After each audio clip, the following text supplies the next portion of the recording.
Okay, for our poster presentation, we chose to do our topic on vaping because we were assigned to the teenage population for our windshield for our windshield project. This has been a hot topic for our age group. Tobacco businesses market their products to the teenage population by directly promoting different types of flavors, which teenagers are really drawn to. And based off of our research, teens do not fully understand or know about the chemicals that are in vape pens or e-cigarettes. And this graph over here kind of depicts how the breakdown of what teens think is in vape pens.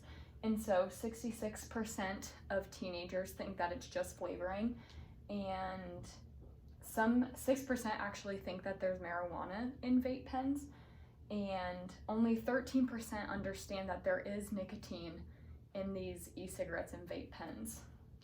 And then 14% don't know, and that's pretty significant because as long as these businesses are promoting the flavors, 66% think that it's just only flavors. And so here are some facts. Up here is what we did our poster, one part of our poster on, is that one Juul pod is equivalent to 20 cigarettes. And I've even talked to some of my own peers that have vape pens or use e-cigarettes, and some of my college peers have talked about how they'll go through multiple Juul pods in one evening. Like if they go out to a social gathering downtown, they say it's very easy for them to go through multiple Juul pods, which that would be the equivalent of chain smoking if you were using cigarettes. It's like chain vaping. And long-term exposure to vaping may cause nicotine dependence and increase the risk of respiratory and cardiovascular health effects. In prospective cohort studies, research shows that teens who vape are more likely to start smoking. And this research was found from the British Medical Journal in 2019. The aerosol that they inhale, it's not just water vapor, it's nicotine and other harmful chemicals. And this fact says Juul pods contain as much nicotine as a pack of cigarettes, which is why, if they contain nicotine, they're more likely to start smoking, which that British Medical Journal talked about. And this fall, LPS has really tried to address the problem of vaping in the schools. These devices can be very discreet, and here's a good picture of different e-cigarettes and vape pens. They come in different shapes and sizes. Some look like flash drives, and many teachers may think that it's just a flash drive. And the smoke is almost odorless, so it's really hard to detect these kids that are doing it in school. And so they have started equipping teachers with programs to talk to their students about the effects of vaping and using e-cigarettes. And they're starting to supervise the more socialized areas, more like cafeterias and kind of outside around the building where a lot of kids like to hang out.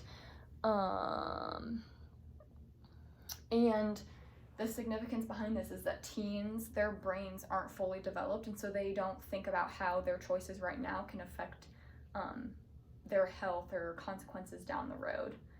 And so then on this side, we talked about the harm, like some of the side effects of like an exacerbation caused by vaping could include shortness of breath, dry cough, wheezing, chest tightness, loss of appetite, weight loss, fever,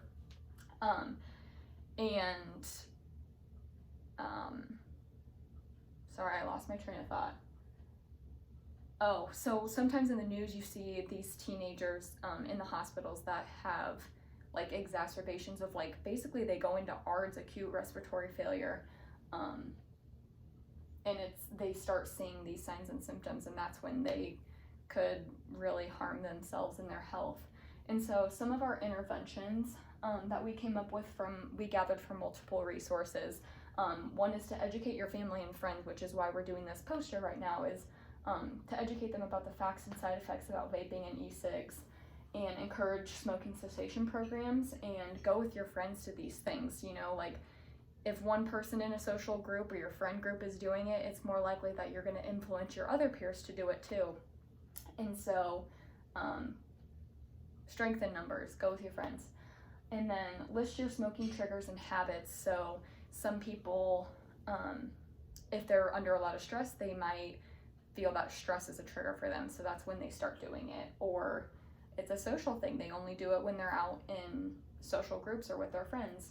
And then ask your doctor about medications to help you quit, such as they have like similar to like other nicotine dependencies, like they have patches, they have gum, and they could even give you a list of other resources that you could use to help stop. And then substitute your cravings for sugarless candy or even a stress ball. Again, this is just using non-pharmacological treatments to find other ways to deal with your stress or curb those cravings that you're having. And then find a support group. Like I said, strength in numbers. Find people that are going to support you and people that also understand that this isn't good for your health and help you stop. And so then at our poster presentation, I think they had popcorn sitting out. At least that was the plan. I haven't really followed up with them. They said it went well. I didn't ask about the popcorn. But there's this film in popcorn bags that when you microwave it, it kind of preserves it, and then that helps it, like the oil and stuff helps it pop. And this is an adverse effect that doesn't happen to everybody but can happen. It's called popcorn lung, and it's a condition that damages the lungs' smallest airways, so those very tiny bronchioles in your lungs, and it makes you cough and feel short of breath. And popcorn lung basically results in the narrowing of the airways, which doesn't sound good. And then resources. These are some websites that I know Katie found that I looked up a little bit on. One of them is called Not on Tobacco, Smoke Free Teen, The Real Cost Campaign, Catch My Breath, Know the Risks, and Taking Down Tobacco. These are all online resources that include pamphlets, and they even include like other numbers and doctors and people that you can call about smoking cessation and vaping cessation. A lot of them have blog posts about teenagers talking about their own experiences with it, and if they've had, symptoms or adverse effects, or if they've been hospitalized for it. So it helps teens kind of make that connection, like, oh, this person is the same age as me and this is what happened to them, instead of just these adults saying, don't do it, it's bad for you. Like we said earlier, their brains aren't developed, they don't understand that what they do now can affect them in the long term. So these are just some good resources that we put online. And then I think at the poster presentation they handed out pamphlets also. And so moving forward, it's important to recognize the facts about using e-cigarettes and vape pens and educating the youth at a young age about the consequences of using these products. And personally, I think this education needs to begin in the schools, because you can educate a large number at a short amount of time. And not that they don't have a choice, but they're all in the classroom, talk about it. And I think that's why LPS is on the right track, educating their teachers and having their teachers educate their students, and bringing awareness about this issue is the first step to